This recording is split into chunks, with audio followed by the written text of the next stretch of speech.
Hello, radio world. Today I'm going to talk to you about beginner radios. Nothing wrong owning a beginner's radio if that's all you can afford. But before you buy, you may want to listen on the air if you got a friend that's a ham radio operator and hang out with them a while if they don't mind it and listen to the radios out there and see how they sound. I'm going to compare YAESU to ICOM. Okay, you compare the ICOM 706 to the YAESU 857 Delta or the YAESU 851, the older model of the 857. One guy gave that radio the proper nickname. Instead of 857, he called it the 857. Yeah, because it really had filthy HF transmit.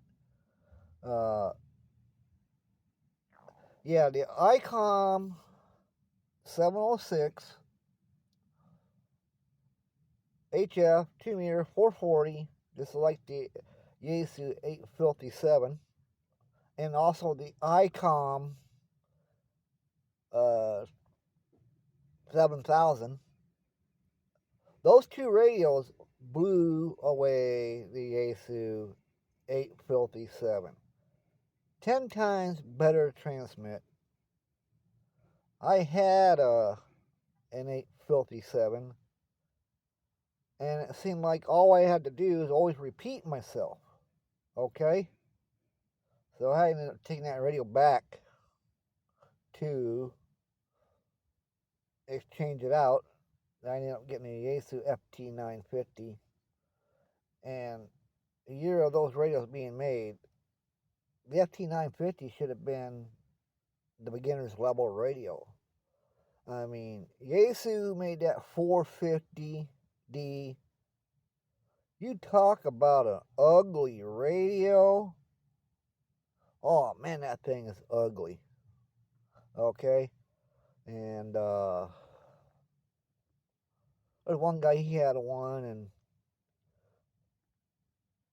that thing was really acceptable to RF back in the shack.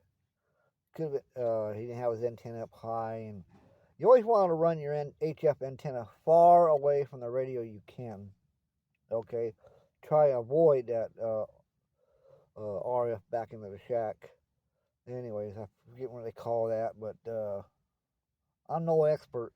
But my ears told me, and I listened to them all. For those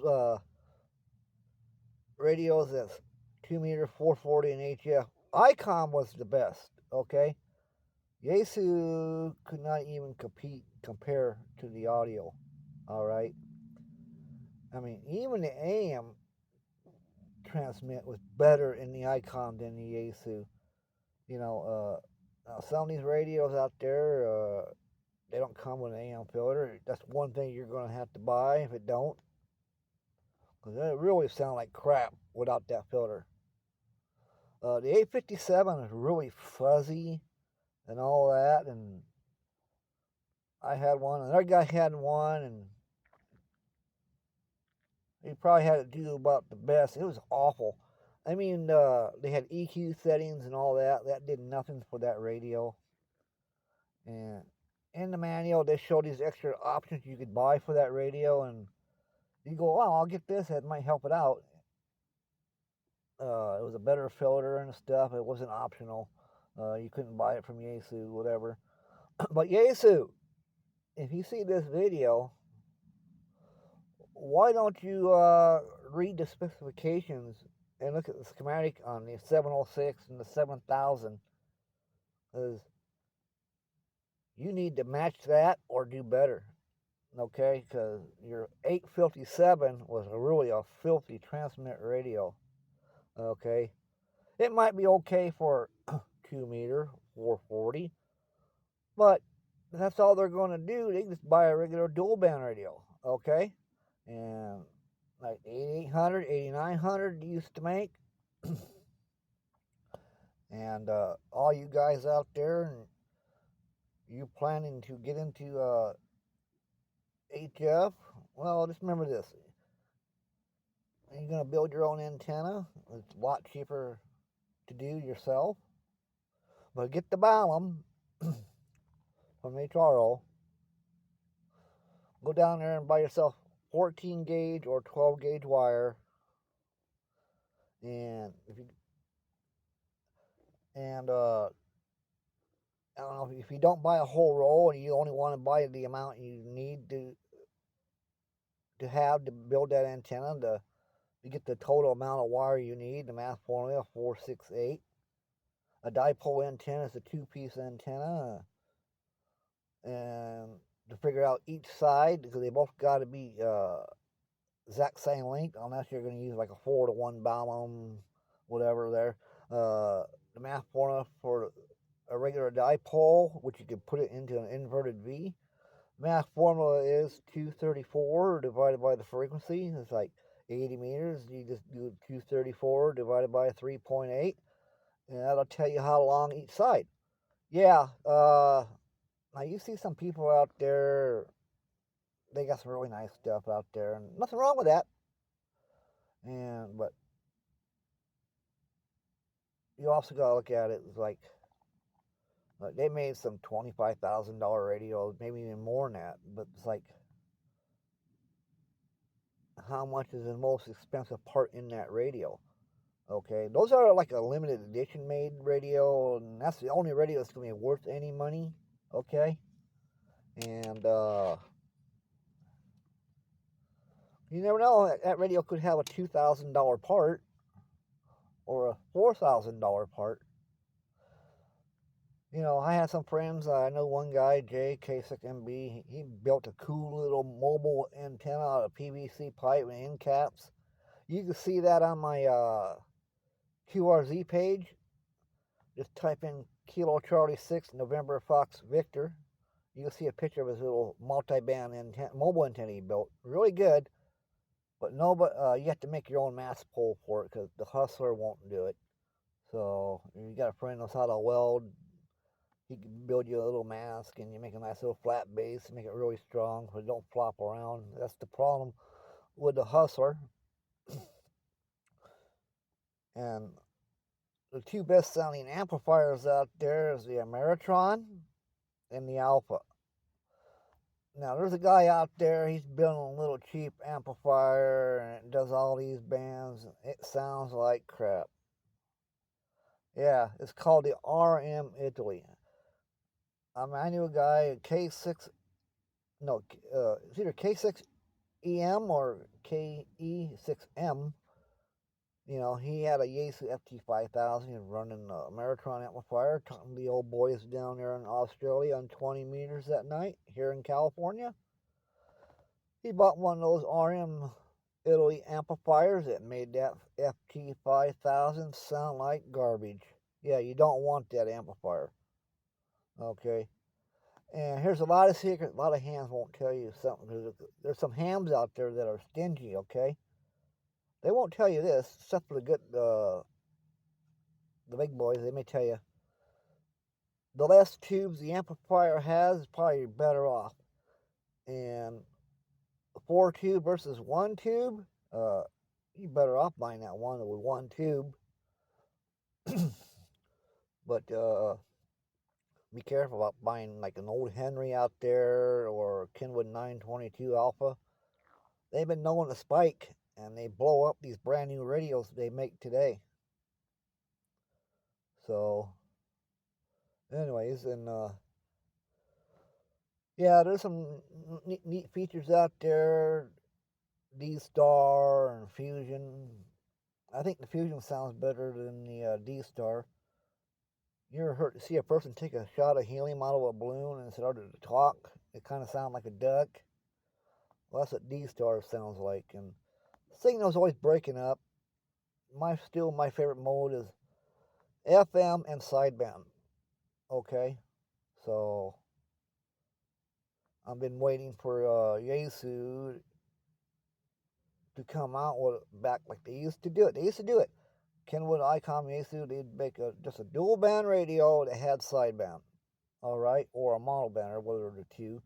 But yeah, because you buy these new radios, a lot of money because it has HF, but it does 2 meter 440 with sideband. And the ICOM 9700, that's a bad radio there. 2 meter 440 and HF, 1.2, no HF. Okay, but it's really expensive. They make coax cable for the microwave frequency band. I don't know if you need that. Ask around, ask the big boys like KK6FR. Alrighty, but YAESU makes a nice little radio. I think it's just a dual bander. The it's a tri-bander. It's 991A alpha. Okay, and I heard that radio and transmit on HF. It sounded pretty good, but the guy didn't have the equalization adjusted yet because he just got it. But it sounded 10 times better than the 857. And they had a couple of issues with the 991 alpha that they were sent out from the factory and the biasing wasn't set right. So if you order direct from YAESU, have them inspect that, make sure it's okay. Or California HRO, I think the guy knows electronics. He can check it for you. Yeah. But YAESU's biggest mistake was when they quit making that YAESU FT840. And that's what I admire about the ICOM. They built the IC718. They never discontinued that radio. And that's what YAESU should have done with their FT840, because the transmit on HF was 10 times better than the 857. Now, you're going to run into some guys out there, they're pretty stingy out there, okay? And they may want to know you, see what you got, but they don't want to, they're afraid you may get something better than them when you outdo them. Yeah, there's some people like that out there. There's some real derelicts out there,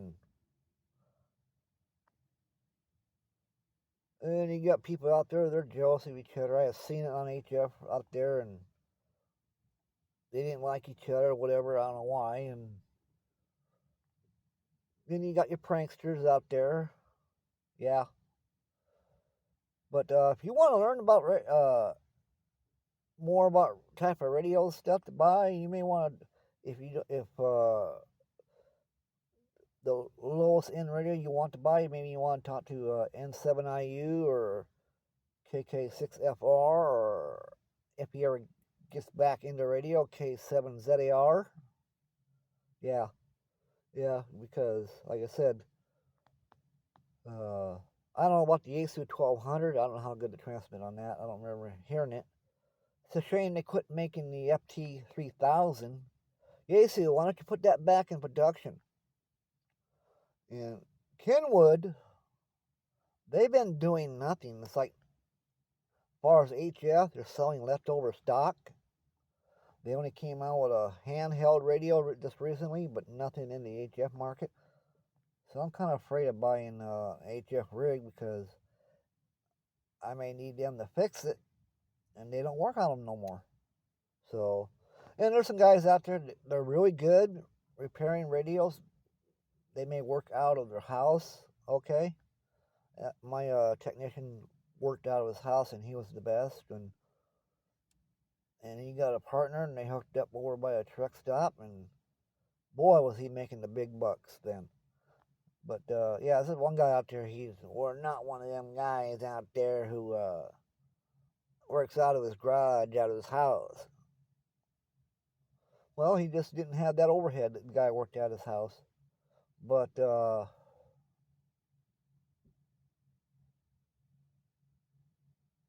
yeah, they didn't like my tech because he worked on CB radios. Hey, he was the best. He cleaned them up, made them sound better, made them stay in the specification because he used an oscilloscope. Yeah. And and he was so good, people from other states would mail him the radio to have him work on it. One guy had a Kenwood at broke down, and he took it to Kenwood. They fixed it, got it working, and it worked for 6 months. It broke down. Then he heard about another guy, and he fixed it. It worked for 6 months. Then it broke down. Then he heard about my technician, and he fixed it. And the guy said 10 years went by, that radio never broke down. So there you go. Because they have a shop doesn't mean they are better. Now, you look at the test equipment, see what they got. Alrighty. And my tech had more test equipment than YAESU did. In fact, one of the guys left YAESU and went work for him. And if you're going to buy a radio, if you can, as a little dual bander, you're going to do mobile operation. See if it got Bluetooth capability, so you can use a wireless mic, all right? And so you do mobile. This way your hands ain't occupied, and the cop don't give you a ticket. They're not supposed to be bothering ham radio operators, but highway patrol, they're doing it, and probably even the motorcycle cops. They do all the dirty work, but yeah, there's some really nice equipment out there you can buy and or build. And I'm in California, and I'm monitoring one of the repeaters, and it seems like everybody's still in bed. There's a few conchunkers out there, but yeah, there's some nice repeaters. You know, all depends how serious you want to get into it. If you just want to have a little fun every now and then, a handheld may make you happy. Just build a little J-pole, hook it up on it, and use it at your house. Because you can through the like Wind System or some other one like Keller Peak has, Echolink. Now and then you may hear somebody from another country checking in because they're all linked up to the internet. Alright, anyhow, bye for now. Remember, my best opinion right now between the ICOM and the YAESU is a competitor of each other. Is now they got what, 891 Alpha? I don't know anything about it. I think it's just strictly HF. But my nephew has that radio. I had to ask him. But ICOM blew away YAESU's 857. So ask around before you buy. Alright. Check you later. Bye-bye.